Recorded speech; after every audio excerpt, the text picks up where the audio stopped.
Amen.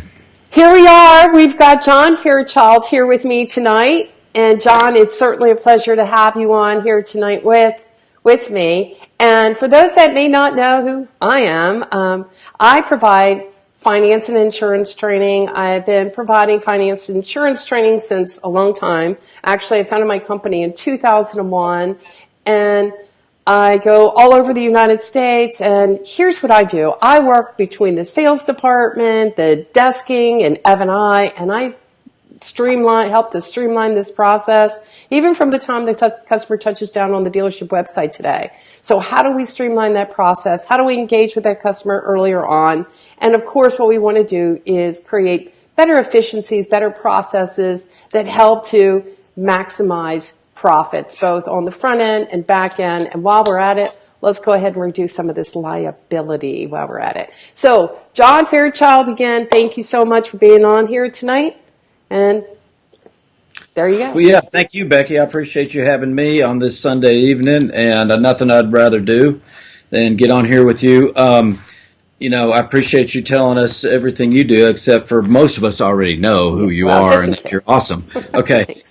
But as far as what I do, just so everybody kind of knows, is I'm a service guy, parts service, body shop, fixed operations. And what I help do is help dealers to maximize their profitability and their customer satisfaction, and really take the current traffic they got or added traffic that they're adding and help them to make more money on it and satisfy more customers. Really simple as that. But, I was at the last F&I roundtable with you, Becky, and I've known you for a number of years. I've been in business on my own for 10 years, so I've seen your name out there for a long, long time, but, we're pretty tight. So I went to your and Ted's event, and, you let me have a few words there and speak to the crowd, and I appreciate that. But, I was just thinking about all the different aspects of particularly the service department and how the similarities exist between service and F&I,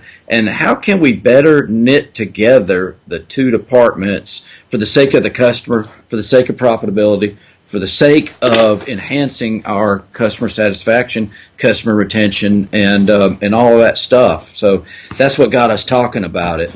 Yeah, that certainly did. And we talk a little, in fact, here's the thing, a couple things too, guys. I'm not sure if you're on here, but I'm not sure whether or not anyone has come on. I see some likes and that sort of stuff, but I can't see, for some reason, who's on. So if you make a comment, that sort of stuff, I don't know. I can't actually see that. So hopefully, John, you can watch the thread on my timeline and actually see.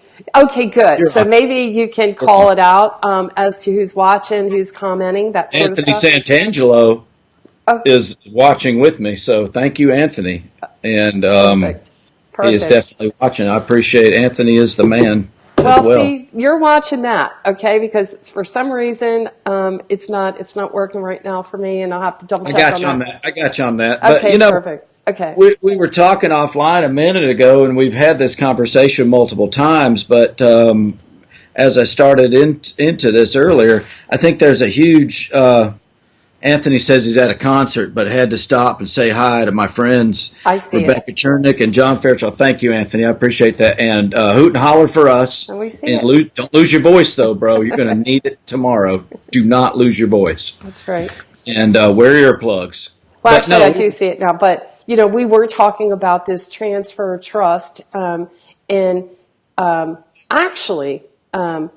when I was invited to Ted Inc.'s first roundtable in New York, and the whole idea why I was there, because I was the only one in F&I. Everyone else was fixed ops. Fixed ops. So everybody was like, why are you there? Why don't you just come to Las Vegas? And F&I doesn't belong there. And I'm like, well, of course we belong there. Of course F&I belongs there, because we have to create that better, that better process, that synergy between all departments, from, finance, well, actually from sales to desking to finance, from finance into service, right? And we got to create that opportunity, more opportunity for customers to get back into that service department. And where does that start? To me, that begins in F&I.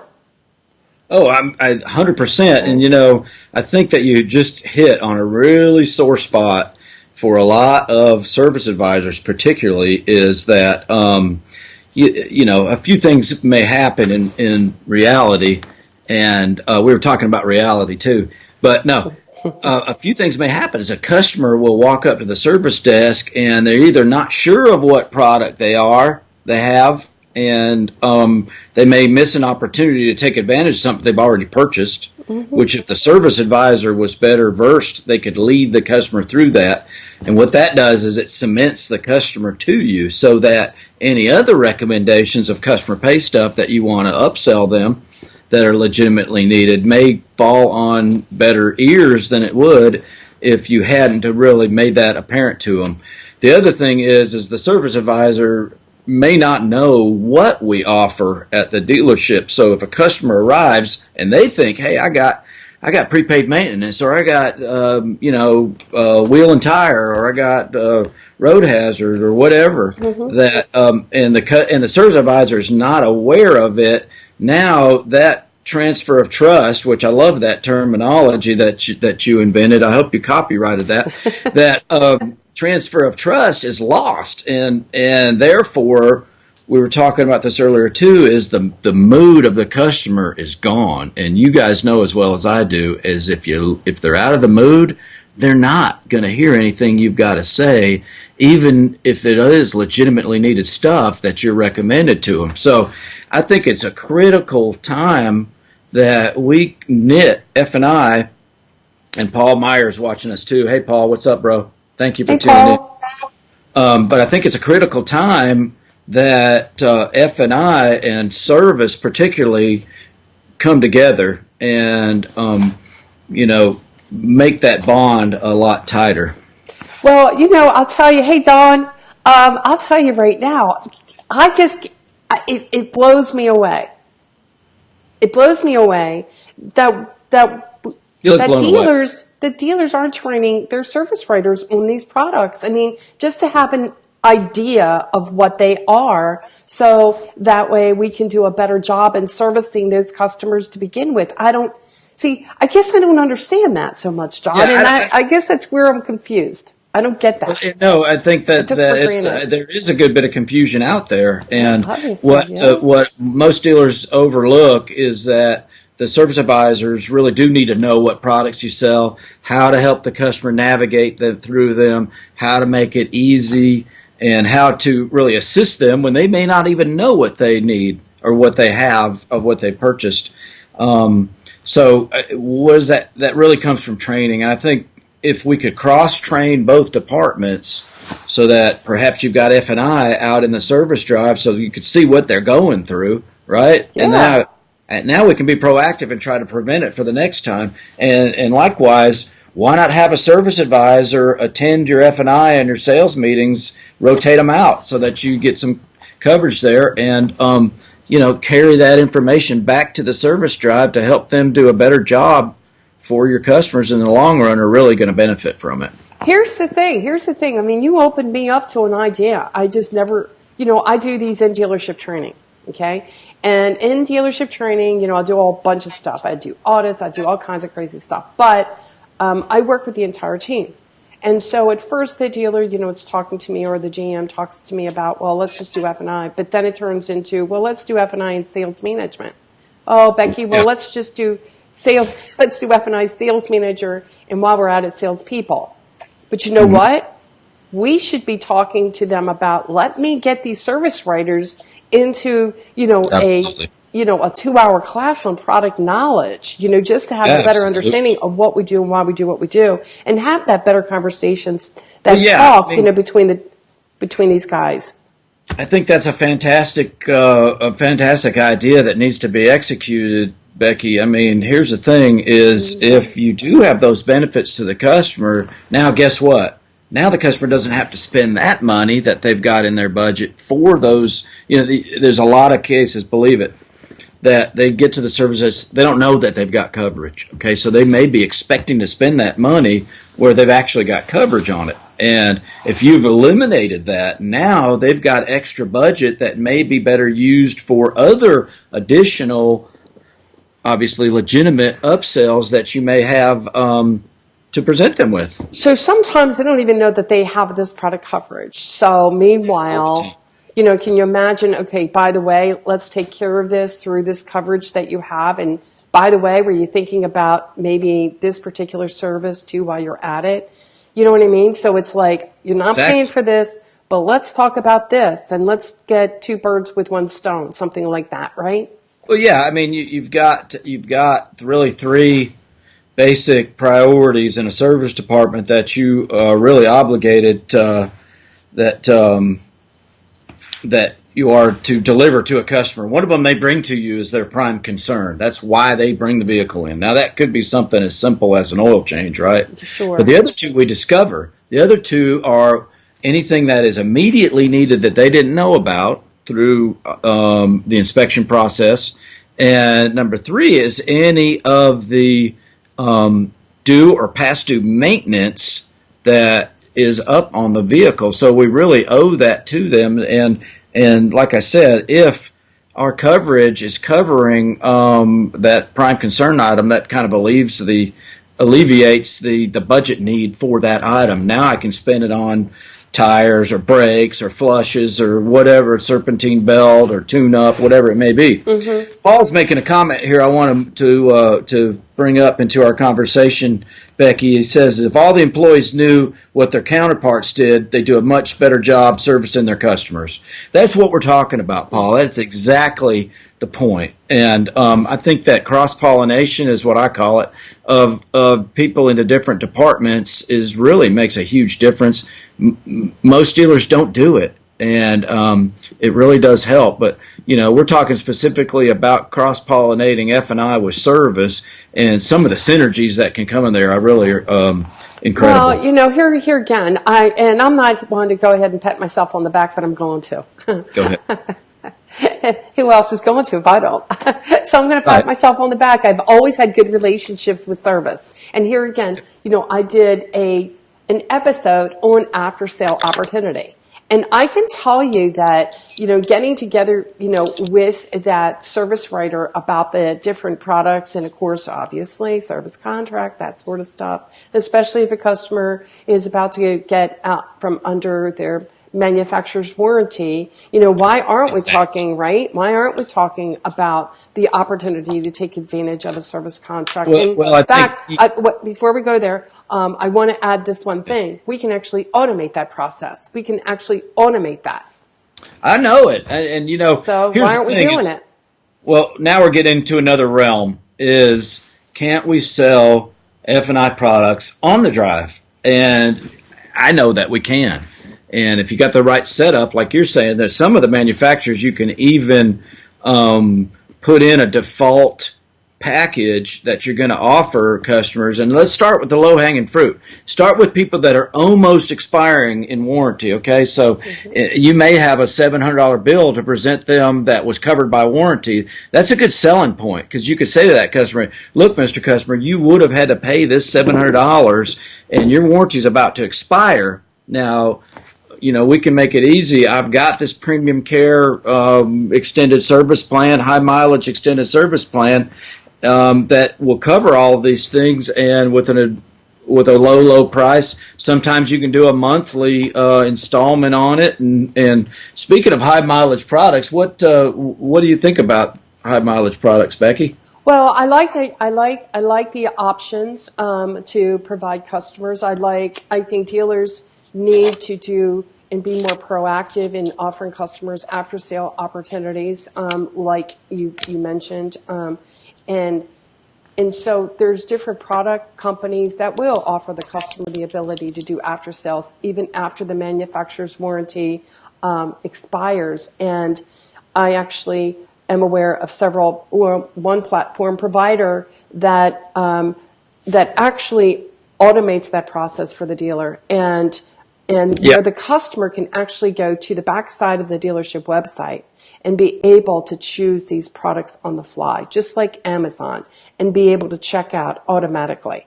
I mean, you talk about slick. This is amazing, great technology, because we've always tried to go ahead and work, with our service writers and with this after sale product. And for some reason or another, you really have to pay attention to it. Now, I've seen some dealerships do really well with it, and then I've seen some other dealers not do necessarily so well with it. But automating the process, I'm telling you, it's amazing. And here's the other thing is, and this kind of goes without saying, but let's go ahead and say it. Put some incentives out there.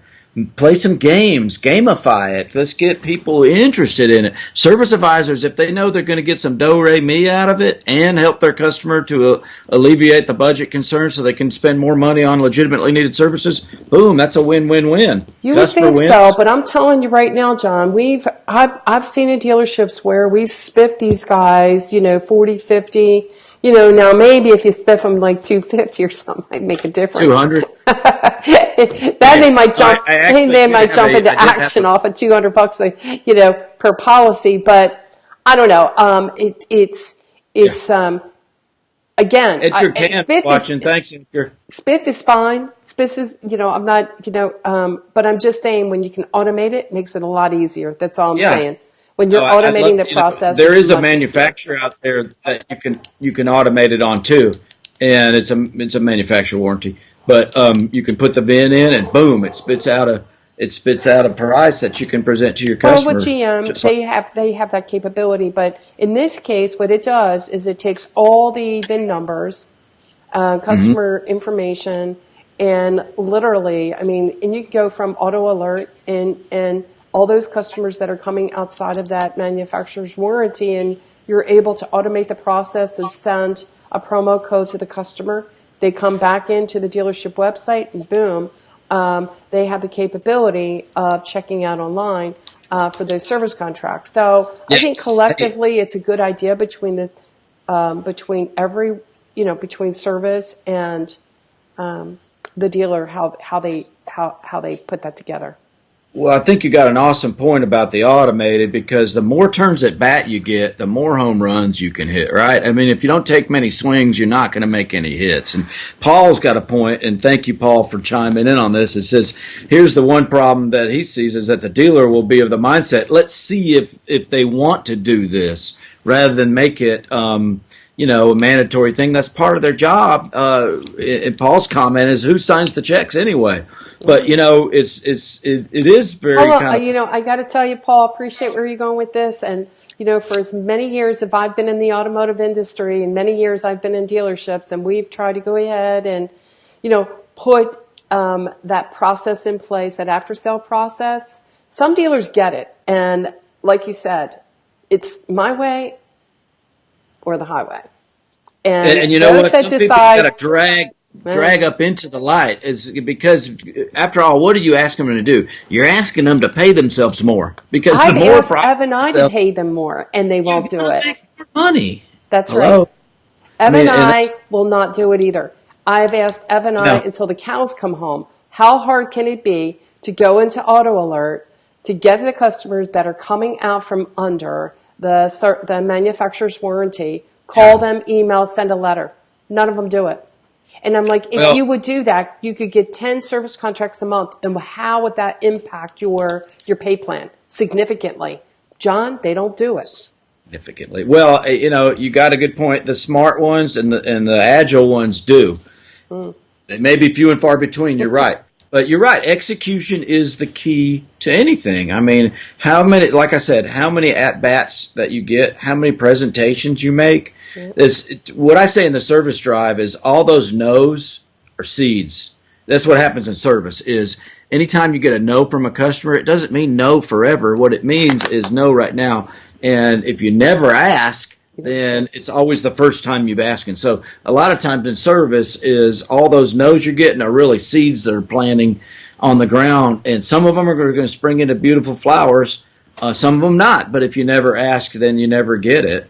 So here's what ends up happening. So with our F&I roundtable, and I got to tell you, we talk about this process, right? This automated process, and how to streamline that process from finance into service. And we talk about how we can make that a better relationship between the two true department and also be able to have a very successful after sales opportunity. And I know we're going to be talking about that more on our next F&I roundtable, might I add, and that's going to be October 16th and 17th. I am very much looking forward to it, John. It's going to Is be that when it is? Yep, October 16th and 17th. Where? It's going to be in Baltimore, my old stopping ground. So for those that don't know, I am from Baltimore, and I grew up in the car business in Baltimore, Maryland. And so I am, hey, Richie Bellows here. But Hey, I was going to shout out to Richie too. What's up, buddy?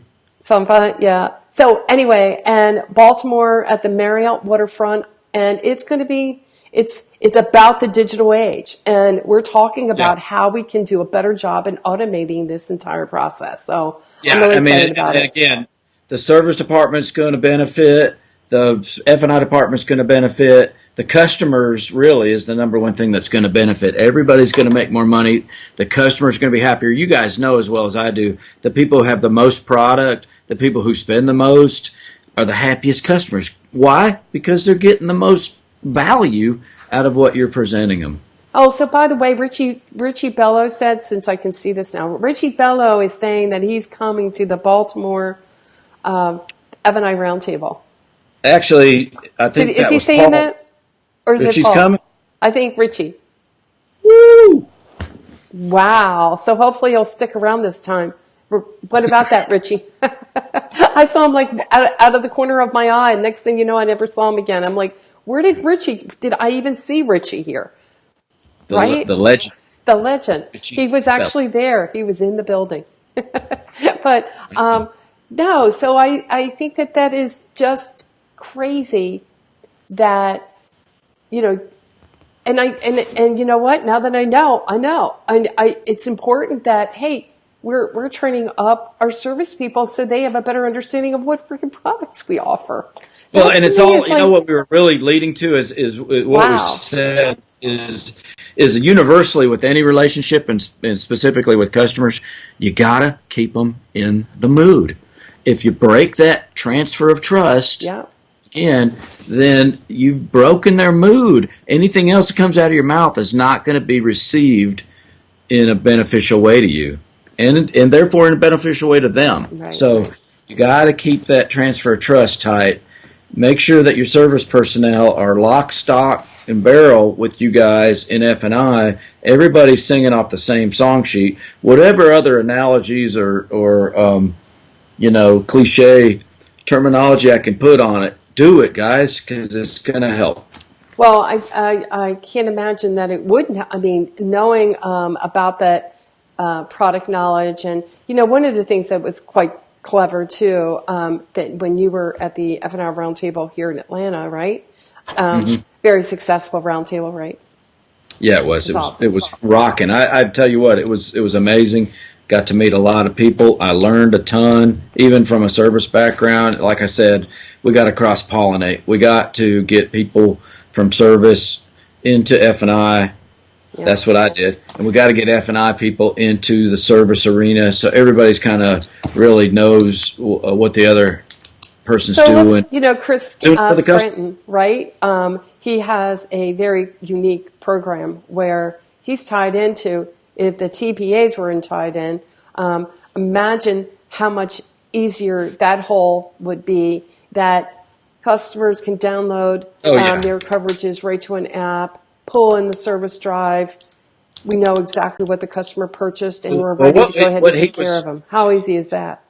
I think that's coming in very short order. And what he was describing, Becky, is the customer arriving in the service drive, scanning their VIN, knowing immediately what their coverages are, actually administering the claim from the app and getting paid on it, bypassing all of the nonsense, putting the customer's best interest in mind. And again, you're building trust, you're building, people want to know, I got a guy or I got a gal in the service lane that's going to take care of me. And all that stuff just makes it evident that you're a professional and that you can make it work. So yeah, that's an amazing concept. I know that it's a reality too, and I think it's going to be proliferating our industry in pretty short order.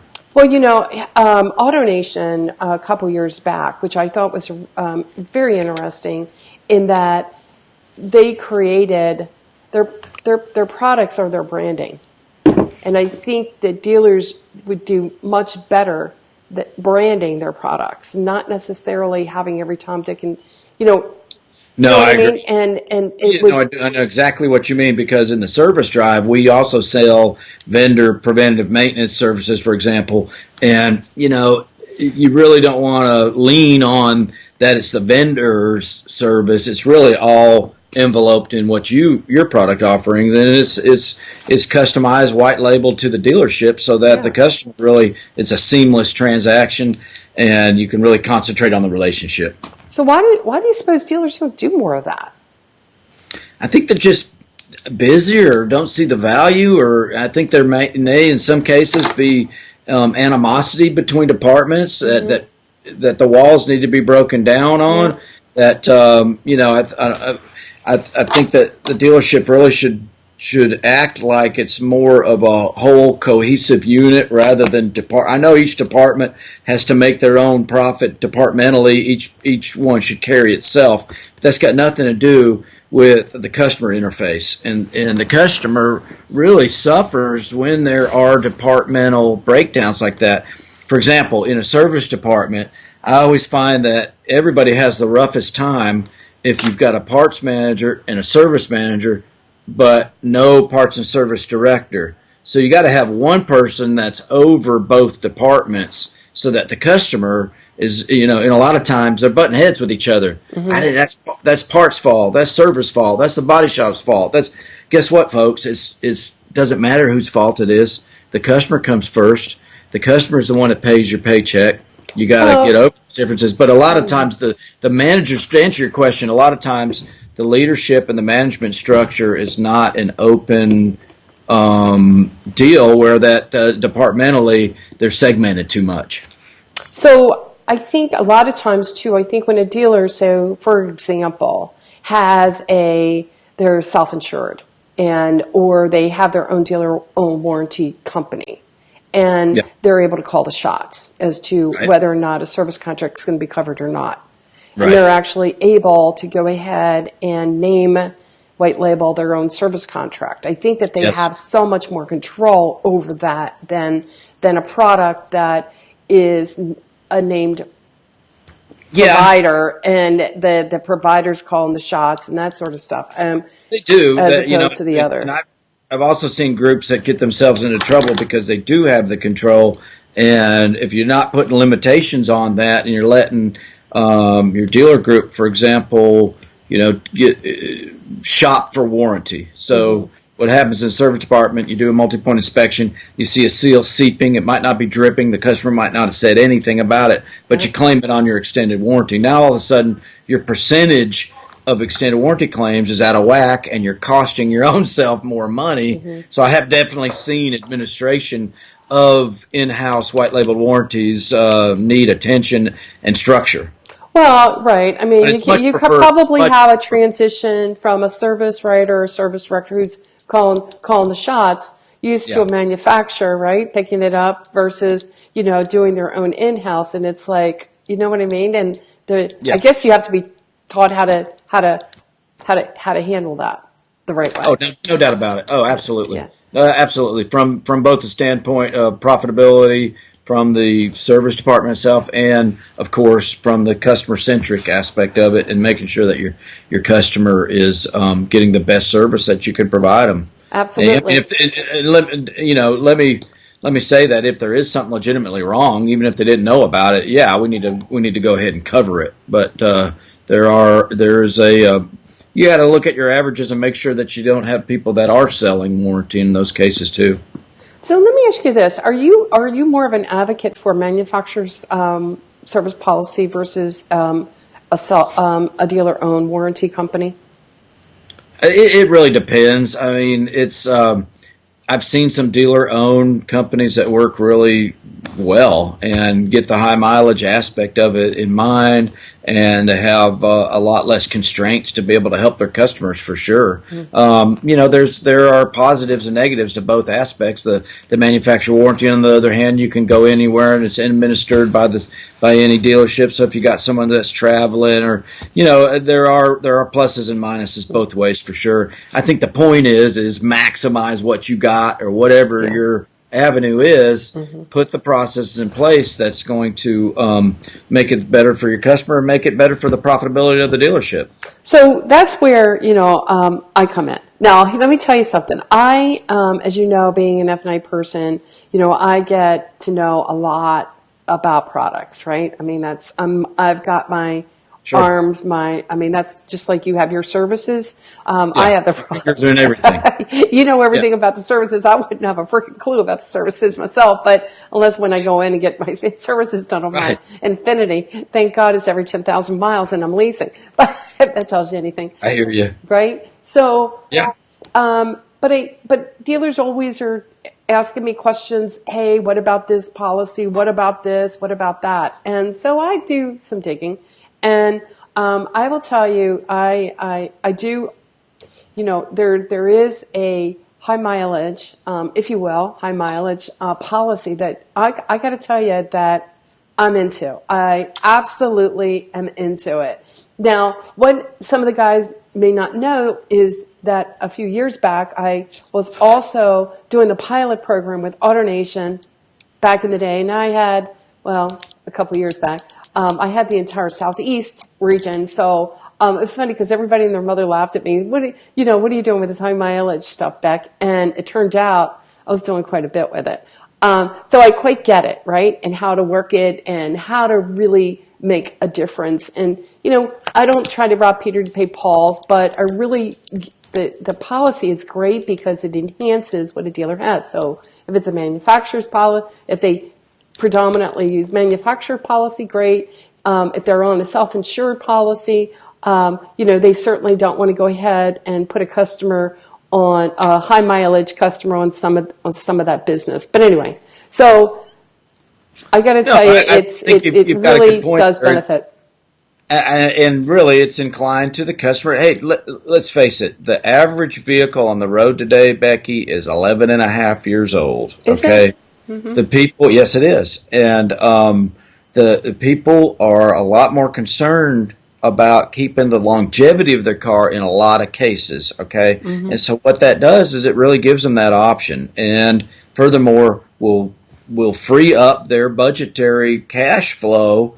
And, I keep saying it, but that resource can be used for other legitimately things to keep that vehicle going even longer. I do KPI dashboards and metrics tracking for dealerships that I work with, and I look at what the average miles are in these stores, Becky, and can you guess what you think the average customer pay ticket is in most stores these days? Give me a guess. Oh gosh, come on now. Putting you on the spot. What do you think the average mileage is on a car in a dealership? I don't care what brand. I don't care, what demographic, where it's located, the size of the store. The average mileage on a car. On a customer pay vehicle that comes in the service drive. Paul, you got a guess? Paul, what do you think? You still with us, bro? Oh, he's around. Paul. I know he's going to guess, but he's going to wait till after I know. He's going to somehow or another get it in there. I know. Wait a minute, here it comes. Oh, what is it? 60? Yeah, I mean, Paul corrected me on the age. He says 12.1, and he's very well accurate. Okay, sure, yeah. it's but he said 80,000 miles, and that's pretty darn close to what I see. I see stuff from the 80s and even into the 90s, depending on the brand. Mm-hmm. There's a couple of import brands, particularly that I work with, that have got cult followings that are into the 90s, high 90s, low 100s some months. Mm-hmm. And so, what does that tell you? That tells you that people are interested in your high mileage longevity of their vehicle for the long run. So a high mileage warranty makes perfect sense for that, of course. Well, here again, think about this. How many dealers are out there that are holding on to their used cars now with higher mileage on them? Used to be they would get rid of them. That used to be.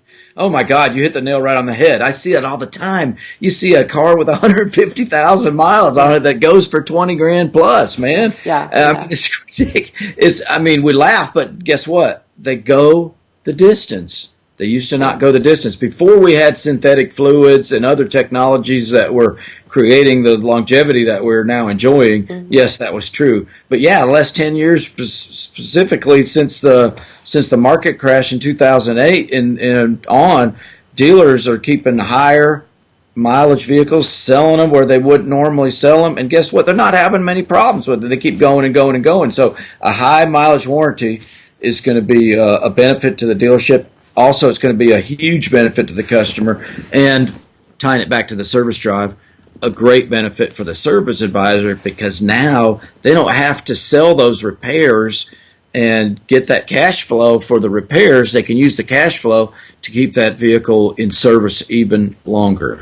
Well, here's what I'm going to do. I'm going to make sure on this, when we get done, I'm going to add this link to so they can check it out, some of the features and benefits of the program. But I'm telling you right now, good idea. It is by far the best out there. And I've done my homework. A-plus carrier. I trust you have.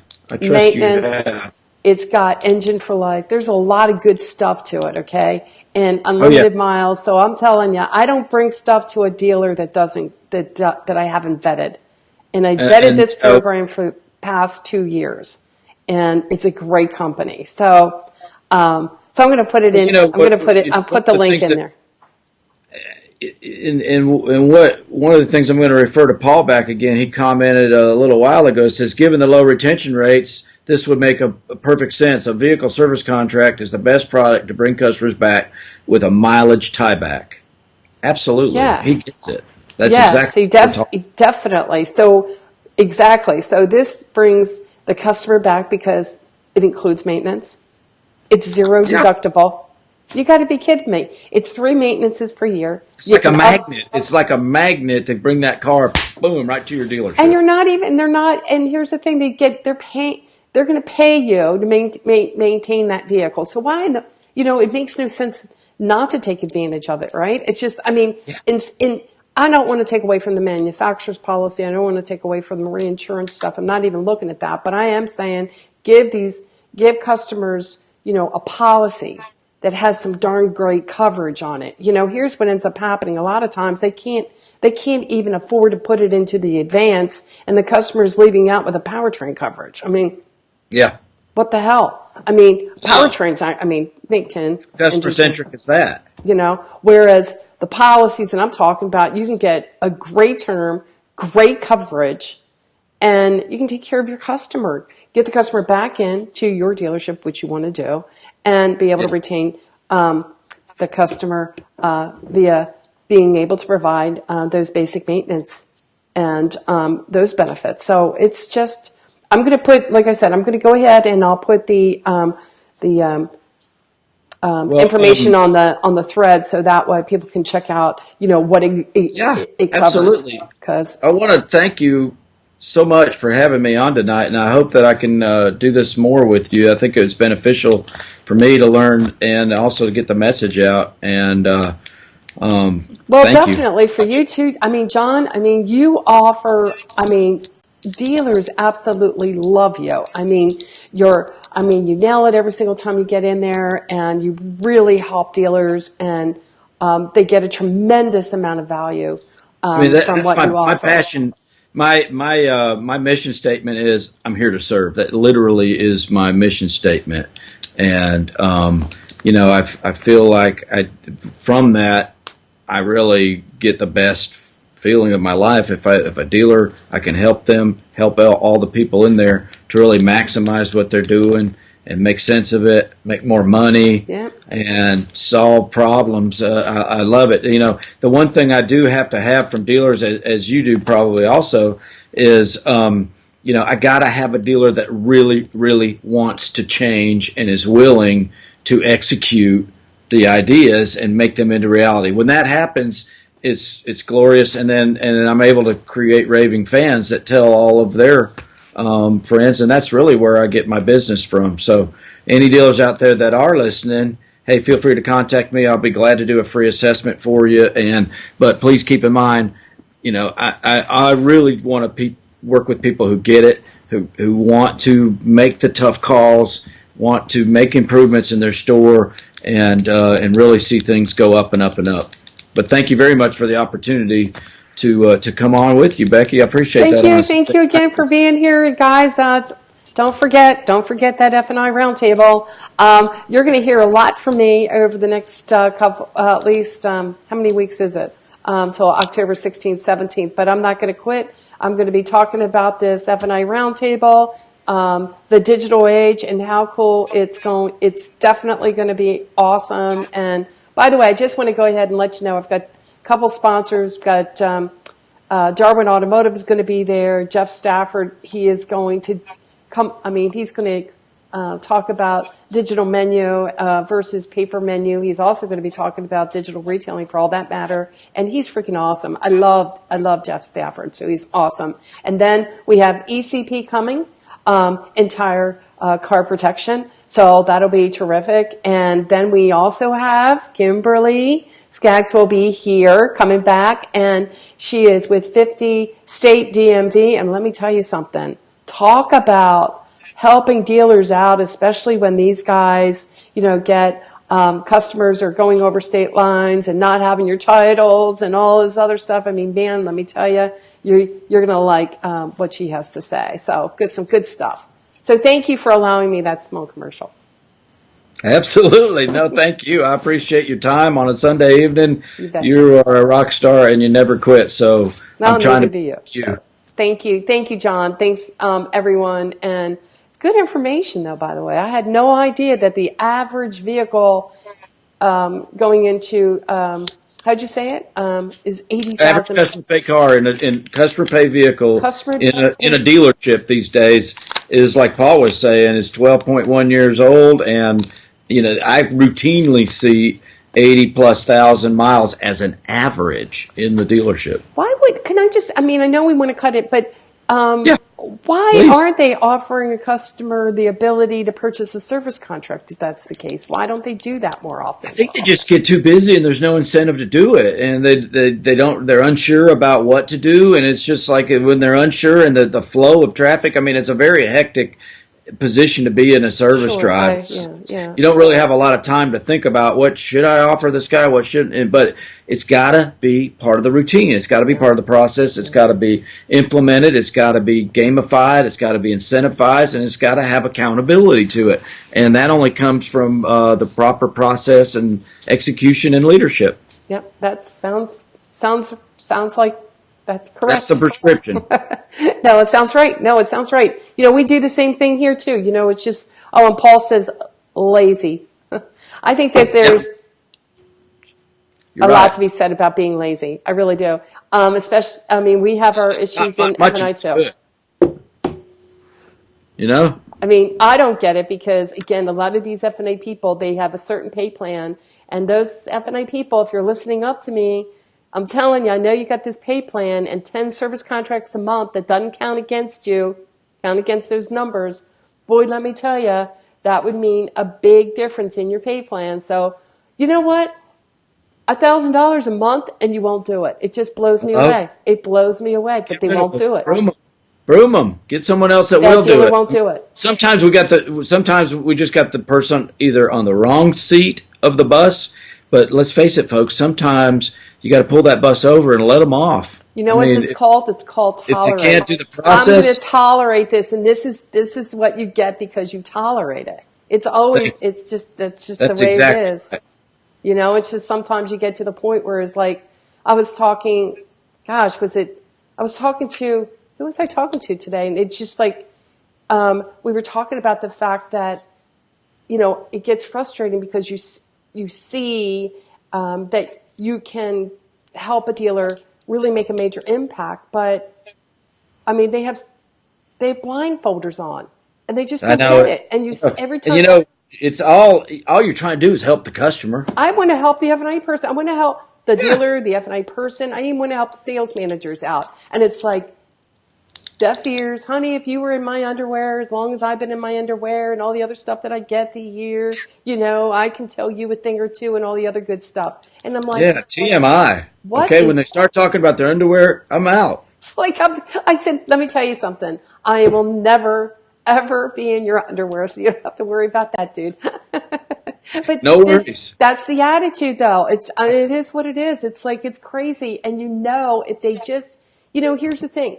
I'm not talking about reinventing the freaking wheel here. I'm talking about making Just go through the steps. adjustments, some Boom, steps. boom.